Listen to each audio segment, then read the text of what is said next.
"Ah," said the observers, "this great advocate shares the horror of the murderer in his crime, and has undertaken the defense for the purpose of ensuring a conviction," a conclusion which could only occur to uninformed minds. There were others, among them the prosecuting counsel, the judge, and the members of the legal profession who thronged the court, who, with a better knowledge of the advocate's marvelous resources and the subtle quality of his intellect, were inspired with the gravest doubts as to the result of the trial. This remarkable man, who gazed before him with calm, thoughtful eyes, whose face was a mask upon which no trace of inward emotion could be detected, was to them at once a source of perplexity and admiration.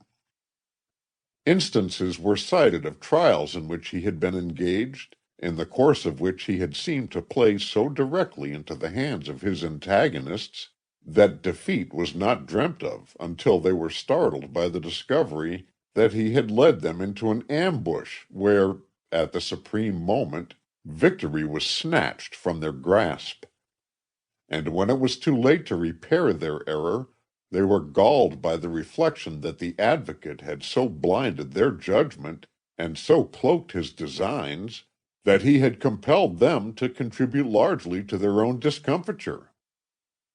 It was in the acknowledgment of these extraordinary powers that the doubt arose whether Gautran would not slip through the hands of justice.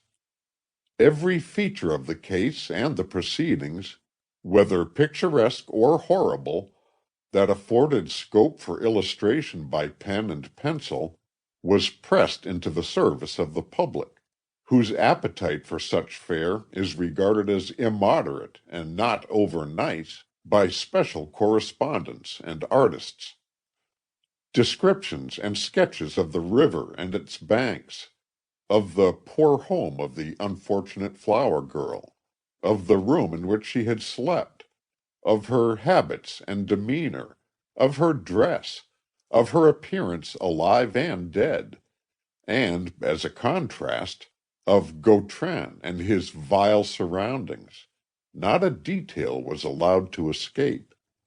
It was impossible, without favor or influence, to obtain admission to the court in which the trial was held, and, could seats have been purchased, a higher price would willingly have been paid for them than the most celebrated actress or prima donna could have commanded. Murders are common enough, but this crime had feverishly stirred the heart of the community, and its strangest feature was that the excitement was caused not so much by the murder itself as by an accidental connection which imparted to it its unparalleled interest.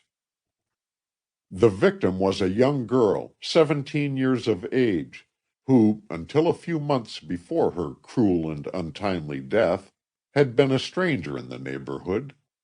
Nothing was known of the story of her life. When she first appeared in the suburbs of Geneva, she was accompanied by a woman much older than herself, and two facts made themselves immediately apparent: that a strong attachment existed between the newcomers, and that they were very poor.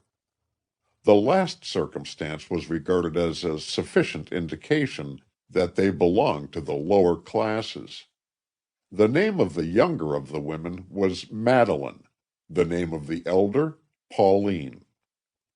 That they became known simply by these names, Madeline and Pauline, was not considered singular by those with whom they consorted.